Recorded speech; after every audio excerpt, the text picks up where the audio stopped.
Hello, good morning, good afternoon, good evening बच्चों। आज हम लोग फर्स्ट फ्लाइट बुक का पहला पोएम कवर करेंगे जिसे लिखा है रॉबर्ट फ्रॉस्ट ने। पोएम का नाम है डस्ट ऑफ स्नो।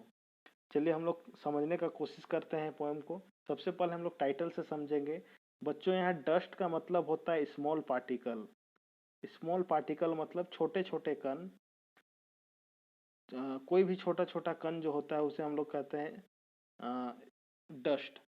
या वो हो सकता है कोई चौक का स्मॉल पार्टिकल हो, छोटे छोटे कण हो, या फिर कोई धूल कण हो। तो स्मॉल पार्टिकल को हम लोग कहते हैं डस्ट। तो यहाँ पे बात हो रही है डस्ट ऑफ स्नो, मतलब स्नो मतलब बर्फ। बर्फ के छोटे छोटे कण। यहाँ मैं एक चीज समझाना चाहूंगा। ये पोएम कुछ ऐसा है कि एक यहाँ पे पोएट का मूड जो है काफ़ी रूड है, किसी चीज़ को लेके वो थोड़ा अपसेट है। लेकिन कभी कभी ऐसा होता है लाइफ में कि हम जिस चीज़ को उतना अहमियत नहीं देते हैं लाइफ में, जो हम हमेशा उसके बारे में नेगेटिव चीज़ सोचते हैं, वो कभी कभी हमारे लाइफ में बहुत मेजर रोल प्ले करता है या बहुत बड़ा चेंज लेकर आता है, या हमारा दिन बना देता है वो। तो उसी को लेके ये पोएम लिखा गया है। एक्चुअली इस पोएम में पोएट काफ़ी सैड है। और एक हेमलॉक ट्री के नीचे है। हेमलॉक ट्री एक पॉइजनस ट्री है बच्चों। ये हेमलॉक ट्री है और इसके नीचे है पोएट, और काफ़ी सैड है। तो होता क्या है कि ये चूंकि ये ठंडा एरिया का बात है, तो यहाँ पे हेमलॉक ट्री में स्नो के छोटे छोटे पार्टिकल हैं जिसे आप डस्ट ऑफ स्नो कहते हैं, माने बर्फ के छोटे छोटे पार्टिकल। और एक कौवा यहाँ पे आता है, बैठता है। तो इसके बैठने से, यहाँ बैठता है या फिर उड़ के जाता है ये मेंशन नहीं है, लेकिन यहाँ कौवा के होने से थोड़ा सा इसमें कुछ वाइब्रेशन होती, कुछ हिलती है। ये पत्ते, ये इसके ब्रांच जो है, टहनियाँ हिलती है। और इसके हिलने से यहाँ पे जो स्मॉल पार्टिकल है वो गिरता है पोइट के सर के ऊपर या शोल्डर पे।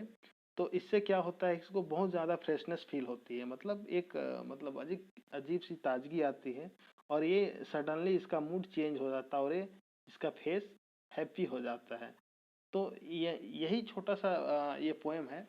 अ, जिसका दिन खराब चल रहा होता है और अचानक से एक कौवा के आने पे हेमलॉक ट्री भी हम लोग कहते हैं कि पॉइजनियस है, तो मैंने जहरीली है, तो ये अशुभ माना जाता है।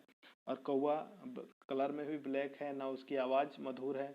तो हम इसे मतलब अच्छा संकेत नहीं, सिंबॉलिक रूप से ये अच्छा नहीं मानते हैं हमारा सोसाइटी में।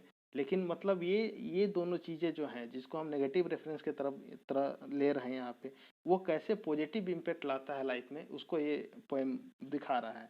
चलिए हम लोग लाइन बाय लाइन पढ़ते हैं और समझने का कोशिश करते हैं। The way a crowd shook down on me the dust of snow from a hemlock tree। जैसे ही एक कौवा, क्राउ मतलब होता है कौवा, कौवा सुक डाउन ऑन मी, हिला के गिराया कुछ, मतलब सुक डाउन, शेक का सुक हुआ है। सुक डाउन ऑन मी, क्या गिराया? द डस्ट ऑफ स्नो, जो स्मॉल पार्टिकल, स्नो का स्मॉल पार्टिकल गिरा किस पे? पोएट जो यहाँ पे उदास है इस पे गिरता है। फ्रॉम अ हेमलॉक ट्री, किससे? एक हेमलॉक ट्री है, इससे स्मॉल पार्टिकल। यहाँ पे एक कौवा है, जैसे यहाँ पे कौवा हिलाता है इस ब्रांच को, ये ट्री का ब्रांच को, तो स्मॉल पार्टिकल डस्ट का गिरता है पॉइंट के ऊपर। और ये काफ़ी सैड है हेमलॉक ट्री के नीचे। From a hemlock tree, hemlock tree ये है, इसी के इसी से स्मॉल पार्टिकल गिरता है पॉइंट के ऊपर। अब आगे क्या होता है, आगे हम लोग समझते हैं। हैज़ गिवन माई हार्ट, जो ये काफ़ी सैड है और हेमलॉक ट्री के नीचे है। Has given my heart a change of mood, जैसे ही गिरा मतलब दिल दिमाग ताज़ा हो गया और तरोताज़ा हो गया, मूड चेंज हो गया। And saved some part of a day I had rude, rude का मतलब होता है रिग्रेट, थोड़ा रिग्रेट करना, पछतावा। तो किसी चीज़ को लेके पछतावा कर रहा था, किसी चीज़ को लेके रूड था, काफ़ी मतलब सैड था। तो जैसे ही मतलब हेमलॉक ट्री से बर्फ का छोटे छोटे पार्टिकल गिरा, छोटा छोटा पार्टिकल गिरा इसके बॉडी पे, तो इसका मूड सडनली चेंज हो गया और वो ये सैड फेस हैप्पी फेस में बदल गया। तो ये छोटा सा पोएम है, लेकिन मीनिंग काफ़ी बड़ा है। और इसे मतलब ऐसे हम लोग का लाइफ में अक्सर होता है कि हम कुछ कुछ चीज़ों को अक्सर हम नेगेटिव रेफरेंस में लेते हैं, मतलब कुछ चीज़ों के प्रति हमारा नज़रिया बिल्कुल नेगेटिव है, लेकिन वो कभी कभी अपने लाइफ में आते हैं और वो काफ़ी पॉजिटिव इम्पैक्ट लेकर आते हैं, और इससे हमारा लाइफ में काफ़ी चेंजेस देखने को मिलती है। तो थैंक यू, आई होप आपको समझ में आया होगा ये पोएम। अगर नहीं समझ में आया तो आप हमें कमेंट करके बताएं, और मैं कोशिश करूंगा उसे सिंप्लीफाई करने का। Thank you, have a nice